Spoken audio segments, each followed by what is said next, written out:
પ્રભુ ઈસુ ખ્રિસ્તના નામમાં આપ સર્વને પ્રેમી સલામ, શાલોમ.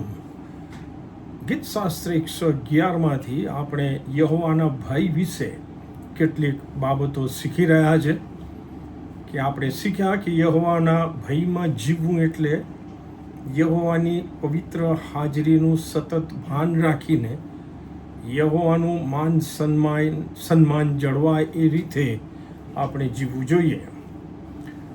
હવે મોટે ભાગે દરેક બાળકને પોતાના પિતાની બીક લાગે છે, પણ એ બીક મૂળભૂત રૂપે અથવા મુખ્યત્વે અસલામતીની બીક હોતી નથી કે મારા પિતા મારા પર ક્રોધિત થઈને મને મારશે અને મને ભયંકર શિક્ષા કરશે, પણ તે મુખ્યત્વે સન્માનીય બીક હોય છે કે મારા પિતા જે મને ખૂબ પ્રેમ કરે છે, મારા હિતેચ્છુ છે અને મારા હિતેચ્છુ તરીકે મારી દરેક પરિસ્થિતિમાં તેઓ મારી સંભાળ લે છે.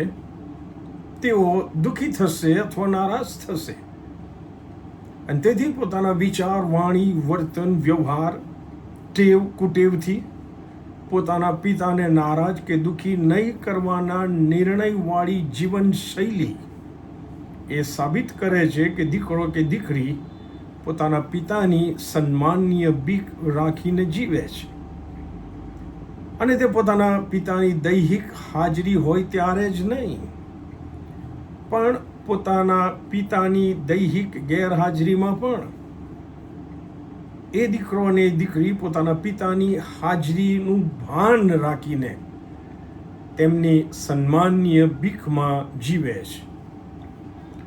અયુબ ભક્ત, જે પોતે યહોવાની બીકમાં જીવન જીવનાર ઈશ્વર ભક્ત હતો, તે પણ આ જ સત્ય પ્રગટ કરે છે. અયુબ 28 અને 28માં એ કહે છે, પ્રભુનો ભય તે જ જ્ઞાન છે, તે જ ખરું ડાપણ છે, અને દુષ્ટતાથી દૂર રહેવું એ જ બુદ્ધિ અથવા ખરું ડાપણ છે.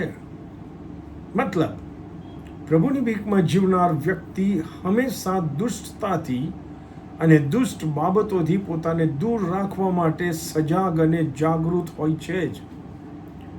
પ્રભુ યહોવા પણ દુષ્ટતાથી દૂર રહેનાર અયુબ માટે જે સાક્ષી આપે છે તે અયુબનું પુસ્તક એનો 1 અધ્યાય ને એની 8મી કલમમાં વાંચી શકાય છે.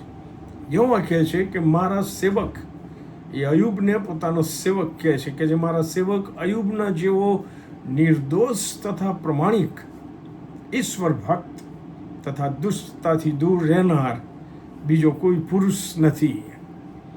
આત્મખોજ માટેના કેટલાક પ્રશ્નો. શું હું સાચે જ ઈશ્વરની બીકમાં જીવું છું? શું મારું જ્ઞાન અને બુદ્ધિનો પાયો ઈશ્વરની સન્માનીય બીક દ્વારા મળતું ડાપણ છે?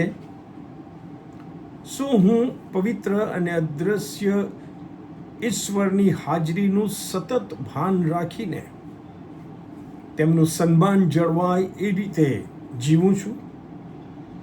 શું હું હોશ હવાસમાં સજાગ રહીને, સાવચેત રહીને, દુષ્ટતાથી દૂર રહીને જીવું છું?